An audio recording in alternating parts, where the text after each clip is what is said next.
예, 안녕하십니까. 허공인 일도입니다. 오늘은 밀라레파 10만송 10장 소녕 레충빠를 만나다. 레충빠는 끼니가 예언한 대로 밀라레파 부처님의 딸과 같은 제자입니다. 굳이 분별심으로 말씀을 드린다면 두 번째로 뛰어난 제자다, 그런 말씀이 되겠습니다. 밀라레파는 다키니의 예언에 따라 공탕 지방으로 항했다. 그 성에 도착해 보니 많은 사람들이 집을 짓느라 분주히 일하고 있었다. 밀라레파가 그들을 향해서 먹을 것을 청하자 그들은 대꾸했다. 당신도 보다시피 우리는 집을 짓고 있어. 눈, 코, 뜰 새 없이 바빠 음식을 나눠줄 틈도 없어. 당신은 시간이 남아 도는 것 같은데 집 짓는 일이나 그들을 주지 않겠소. 밀라레파가 그들에게 말했다. 그렇소, 나에게는 시간이 많소. 나는 이제 집 짓는 일을 다 마쳤기 때문에 여유가 많은 것이요. 당신들이 음식을 주지 않더라도 나는 세속적인 집을 짓지는 않을 것이요. 나 이미 세속의 집을 떠났소. 그들은 의아해서 물었다. 당신은 어떤 집을 지었길래 우리의 일을 그렇게 무시하는 것이요. 밀라레파는 그들에게 노래로 응답하였다. 신심은 내 집의 튼튼한 기초요. 겉면은 헌칠한 방이요. 명상은 견고한 벽돌이며 지혜는 커다란 주축돌. 네 가지 자재에 사용하여 나는 성 같은 집을 지었으니 영원한 진리의 집은 무너지지 않네. 세속의 집은 미망 덩어리, 마귀들의 감옥 같나니 나는 그 집을 버리고 떠나왔다네. 네, 이러한 내용은 마치 부처님이 주변의 사람들이 부처님에게 어떤 질문을 했을 때 답변을 하는 형식처럼 아주 비슷한 풍경이 되겠습니다. 군들은 모두 깜짝 놀라며 물었다. 당신의 노래는 우리에게 큰 깨우침을 줍니다. 하지만 당신에게는 우리가 가진 토지나 재물은 물론이요, 친척이나 친구들, 아내와 자식들은 없지 않소? 우리에게는 이것들이 당신이 말한 것보다 훨씬 더 소중하오. 만약 우리가 소유한 것보다 더 값진 재산을 갖고 있다면 무엇인지 한번 노래해 보시지요. 밀라레파는 이에 다음과 같이 노래하였다. 아레야식은 비옥한 토지요. 내적인 가르침은 그곳에 뿌려진 씨앗. 명상수행은 싹 틔우고 푹 돋우는 작업이요. 삼신불은 무르익은 곡식이니 이는 하늘 농사를 짓는 네 가지 영원한 기둥. 그대들 세상 농사는 미망의 작업이니 굶주림에 놓여있는 양 헐떡임만 있을 뿐 나는 미련 없이 떠났네. 50세 부처님 이후 후대에 올수록 이 마음을 설명하기 위해서 많은 단어가 생겨나고 해석이 뒤따르게 됩니다. 그 중에서 여기 이제 전오식, 육식, 말라식, 아레야식이 나오게 되어 있습니다. 그래서 주로 이러한 내용은 유식이라는 불교의 한 학문에서 많이 거론되었죠. 일반 중생들은 아니, 비설, 신이라는 5가지의 감각기관을 가지고 있습니다.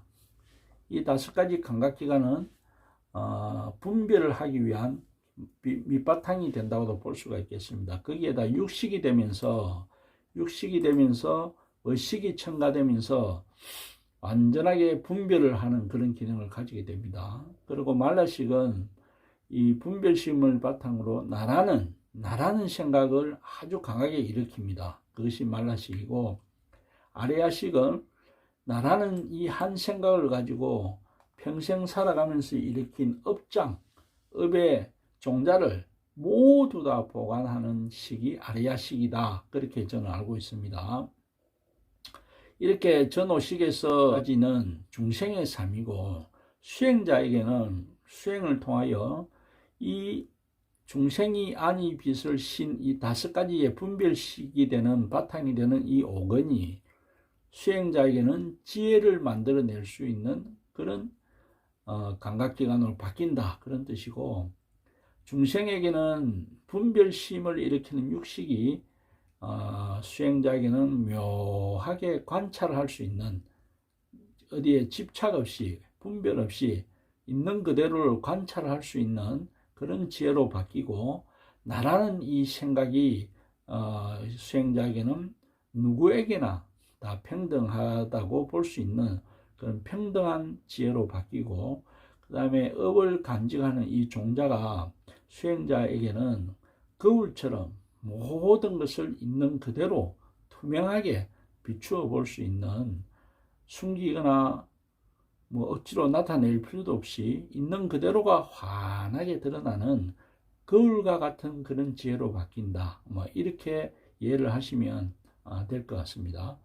그래서 여기에서 아래아식이 나오고 되어 있습니다. 삼신불은 말씀하셨듯이 원래 부처님은 한 분이신데 그 부처를 굳이 이렇게 나누면 청정 법신 비로자나불, 원만보신 모사나불, 천만억 화신 석가모니불 이렇게 되죠.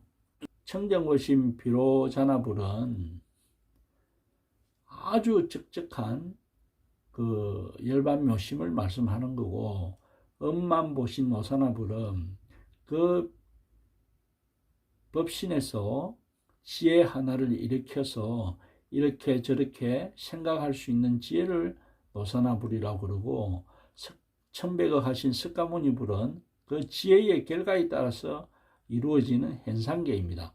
좋은 생각을 가지면 좋은 현상계가 이루어지고, 나쁜 생각을 가지면 나쁜 현상계가 이루어지는 거죠. 즉 윤회를 시작할 수 있는 그런 근본이 되는 것입니다. 그래서 이 모든 것은 모든 중생이 다 가지고 있는 삼신불이 되겠습니다. 공으로 지어진 멋진 창고와 먼지 많은 세상 떠난 여의주보배, 10가지 덕을 쌓는 봉사활동, 번뇌 없는 지고의 행복, 이 4가지 보배야말로 영원한 하늘의 재산이라네. 세상의 보배와 재물이야 흑마술처럼 그대들을 잘못 이끄는 덧없는 환영 아닌가. 나는 미련 없이 떠나네. 이 흑마술이 참 덧없는 환영이다라고 되어 있지만, 사실 미라레빠 부처님께서 자기의 그 큰 삼촌이 자기 아버지의 재산을 다 가로채고 자기 어머니와 여동생을 짐승보다 못한 대우를 하는 것에 환멸을 느끼고 복수를 하기 위해서 흑마술을 배우러 떠났다고 제가 말씀을 드렸습니다. 그래서 흑마술을 배우고 나서 정말 그 수많은 환영을 일으켜 가족 수십 명을, 일가 친척 수십 명을 몰살을 시키는 거죠. 그래서 이 흑마술이 그 당시에는 실제로 있었던 것이고, 나중에 가보면 밀라레빠께서 허공을 이렇게 걸어다니는 그런 모습을 사람들에게 보여줍니다. 그러자 사람들이 저것은 흑마술이다 그렇게 이야기하는 내용도 나옵니다. 부성과 모성 두루 갖추신 붓다는 내 양친이요, 지순한 진리는 내 얼굴이요, 함께 길 떠나는 수행자들은 내 사촌과 조카요, 진리의 소자들은 친구라네. 이 4가지는 내 영원한 하늘의 친척들, 그대들 세상의 친척들은 헐뜯고 속이 나니 나 미련 없이 떠났네. 지복의 현상은 아버지 같고 능히 이루어낸 수행의 빛은 지복으로 충만하나니 이는 나의 배경이라 하나 속에 두른 윤기나는 내 살결이요, 챔과 직관은 나의 눈부신 의상이니 이 4가지는 영원한 하늘의 아내들이네.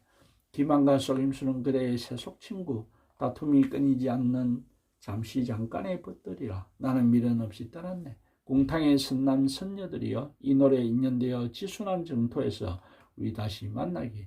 깊은 신심을 일으킨 그들은 미라레빠에게 예배드리며 공양을 올렸으며 모두들 후에 신실한 제자가 되었다. 그 미라레빠는 나라 염소 언덕 고을의 위쪽으로 가서 비단동굴을 발견하고 거기에 머물렀다. 한편 염소 언덕 마을에는 일찍이 아버지를 여긴 소년이 어머니와 삼촌과 함께 살고 있었다. 그는 명석하고 착실한 소년이었다. 그는 기억력이 매우 뛰어나서 불경에 나오는 많은 이야기들과 법문을 암송하고 있었다. 그래서 소년은 사람들에게 경전의 이야기를 들려주고 그 대가로 많은 예문을 받으며 지냈다.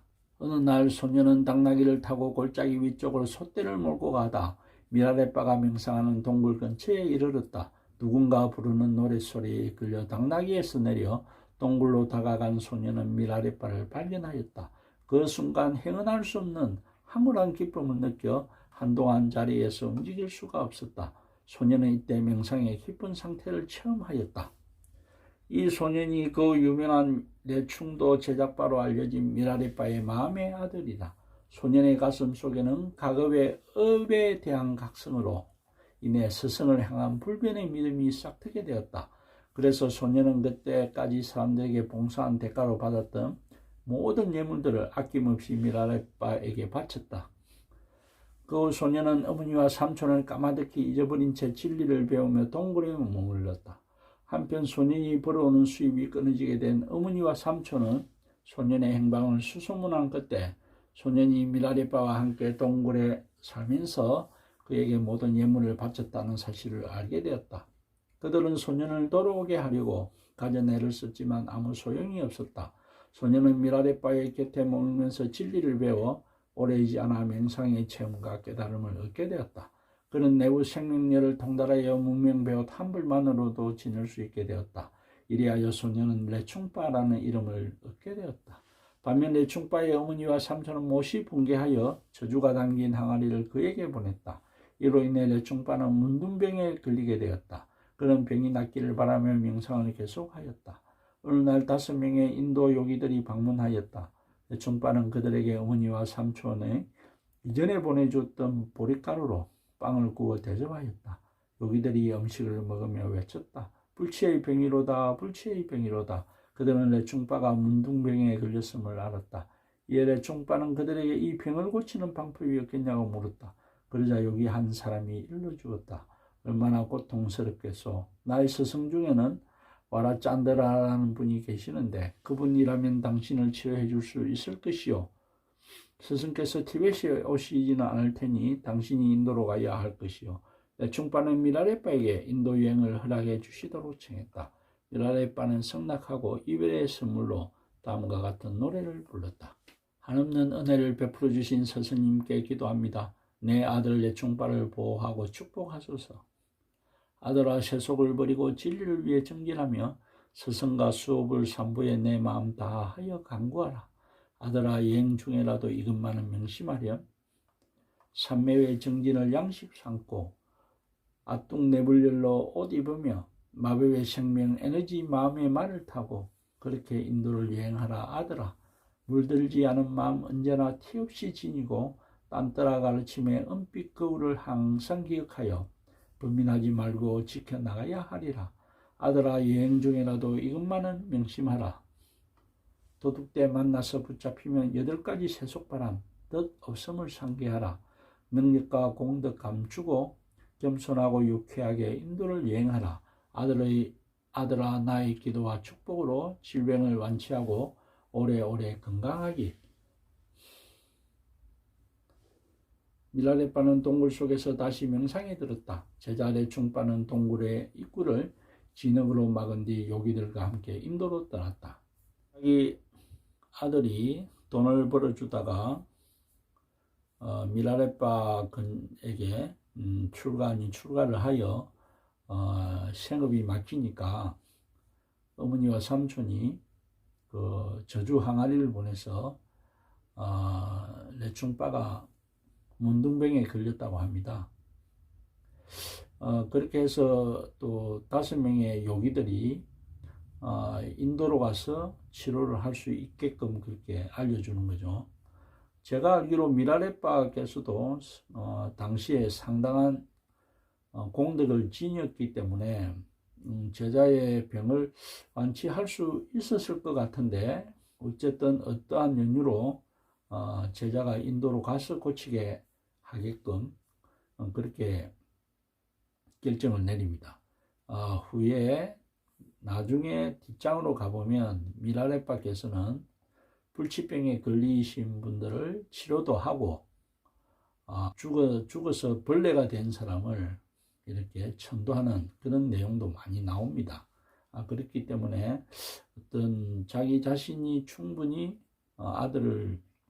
마음의 아들을 치료할 수 있었음에도 어떠한 인연으로 인하여 아마 레충빠를 인도로 보내지 않았을까 그렇게 생각하고, 또 이번에는 레충빠가 다녀오지만 또 후에 가보면 레충파가 내 스승부님보다 뛰어나신 분이 있을 거다라는 그런 망상을 가지게 됩니다. 그래서 레충파가 다시 한번 인도로 가는 그런 이야기도 나오겠습니다.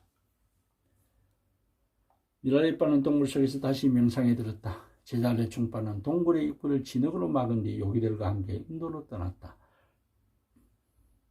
레충파는 인도에 가서 와라 짠다라 스승을 만났다. 스승은 그에게 똑수리 날개를 지닌 분노의 뿔개를 소유한 자의 완전한 가르침을 전수해 주었다. 레충파의 병은 이 행법을 수행한 공덕으로 인해 완치되었다. 레충파는 그 후 티벳으로 돌아와 지복 골짜기에 도착하였다. 그 골짜기에 살고 있는 사람에게 스승 미라레빠가 어떻게 지내시는지 물었다. 얼마 전까지만 해도 미라라고 불리는 수도자가 살고 있었다는 얘기를 들은 적이 있었지만 요즘은 그런 얘기를 들은 적이 없어. 레충파는 불안해졌다. 혹시 스승께서 돌아가신 것은 아닐까? 레충파는 마음에 큰 고통을 느끼며 스승께서 지내던 곳을 찾아갔다. 마침내 비단 동굴에 당도하고 보니 진흙으로 막은 입구는 예전과 다름이 없었다. 스승께서 저 안에 돌아가신 것일까? 그는 진흙벽을 무너뜨리고 안으로 들어갔다. 미라레빠는 명상의 자세로 꼼짝도 않고 똑바로 앉아 있었다. 레충파는 스승의 긴장 모습을 확인하자 한없이 기쁨에 젖었다. 그는 스승의 건강과 안녕을 여쭈었다. 레충파의 무릎에 답하여 미라레빠는 노래하였다. 레충파가 몇 달 만에 인도에서 돌아왔는지는 모르지만은 미라레빠 부처님께서 상당히 오랜 기간 그렇게 명상 삼매에 드신 것 같습니다. 뒤에 가보면 또 태양과 같은 아들이 자기의 그 한 보름 정도의 삼매에 드는 그런 것을 자랑하는 게 나옵니다. 그럴 때 미라레빠께서는 보름 정도의 삼매는 삼매도 아니다, 뭐 그런 말씀도 하시고, 그래서 몇 달 정도는 충분히 삼매에 드는 것 같습니다. 그리고 이 관련 책을 보면 틸로파, 나로파, 마르파, 미라레빠로 내려오는데, 그런 틸로파 같은 분들은 뭐 1년도 이렇게 명상에 들었다, 그런 이야기도 나오고요. 그 다음에 1950년도에 돌아가신 인도의 성자 마리시 같은 분도 한 2개월 정도는 아무것도 먹지 않고 명상에 드는 그런 내용들이 많이 나옵니다. 그래서 이 삼매라는 게 열반 묘심에 젖어들면 이 현상계를 잊어버리는 상황이 되기 때문에 충분히 그런 게 가능하지 않나, 그렇게 생각을 합니다. 인자신 스승 마르빠의 발 앞에 엎드려 절하나이다. 친척을 떠나니 행복하고, 고향 애착버리니 행복하고, 장수에 집착 하나 행복하고, 승리의 법복을 입지 않아 행복하네. 집과 가족에 대한 집착 버리니 행복하고, 이것저것 구하지 않으니 행복하고, 진리에 다함 없는 부를 항유하니 무한히 행복하네. 재물을 모을 걱정하느니 행복하고, 잃어버릴까 걱정 없으니 행복하고, 쓰지 못해 안달하지 않으니 행복하네. 마음의 본질을 깨달으니 행복하고, 시주자의 한심 살해하지 않으니 행복하네. 근태와 실전 없이 행복하고, 아무것도 준비할 필요 없어 행복하고, 모든 일지를 따라 살아가니 행복하네. 이리저리 움직이고 싶은 갈망 없어 행복하고, 죽음이 두렵지 않아 행복하고, 강도와 도둑대 성가시지 않으니 행복하고, 진리 수행에 좋은 환경 갖추니 행복하네. 악업 끊고 죄를 짓지 않으니 행복하고, 공덕 쌓는 길 걸어가니 행복하고, 정오와 살상과는 인연을 끊으니 행복하고, 자만심과 질투를 버리니 행복하네. 8가지 세속의 바람 떠나니 행복하고, 평정심에 안주하니 행복하고, 마음을 지켜보는 마음 있으니 행복하고, 기대와 두려움을 모두 버리니 행복하네. 무집착의 깨달음 세계에 살아가니 행복하고, 법계에 분별하지 않는 큰 지혜는 그 자체가 행복이네. 내재의 자연스러운 영역에서 평정을 찾으니 행복하고, 육식이 절로 작용하게 놓아두니 행복하네.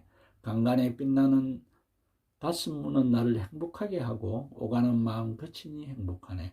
오해할 수 없는 행복과 즐거움이여, 나는 지극한 행복의 노래를 불렀나니 스승과 상부를 향해 감사하는 노래나네. 다른 행복을 내 어찌 바랄까? 예, 참 무소유의 행복입니다. 예, 모든 부처님과 스승들의 은총으로 보시자들은 음식과 의복을 날라주네. 악업과 죄가 없으니 죽음에 임했어도 행복할 것이요 선업과 덕을 지녔으니 살아있는 동안 행복하네. 즐겁게 요가를 수행하니 행복의 끝이 아닌가. 이제 그대의 약이 덧자고나 레충바야 그대 소원은 성취되었나냐.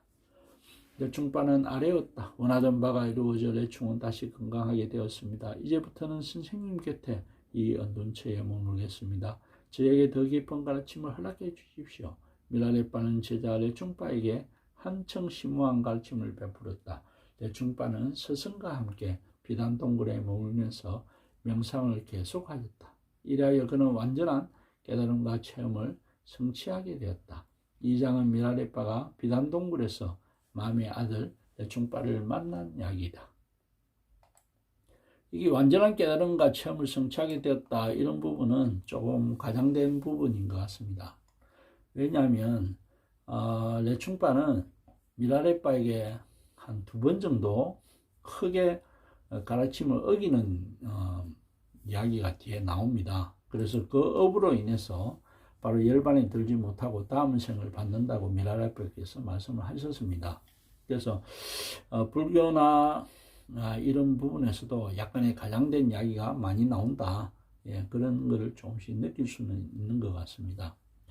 어쨌든 이 레충바 관련되는 이야기는 평생을 미라레빠와 같이 하시기 때문에 많이 나옵니다. 네, 그래서 재미있는 이야기도 많이 나오고요. 그렇지만 오늘은 어쨌든 달과 같은 제자 레충바를 만나게 되었고, 레충바가 그 문둥병을 고치기 위해서 인도를 다녀왔다. 그리고 스승이 몇 개월도 그렇게 동굴 안에서 삼매를 하고 있었다. 그런 내용들이 많이 이렇게 기억나는 그런 이야기가 되겠습니다. 예, 오늘은 이로써 마치고 다음에는 짜푸레빠라는 제자를 만난 이야기가 또 나오게 되겠습니다. 예, 이상입니다. 허공인 1도입니다.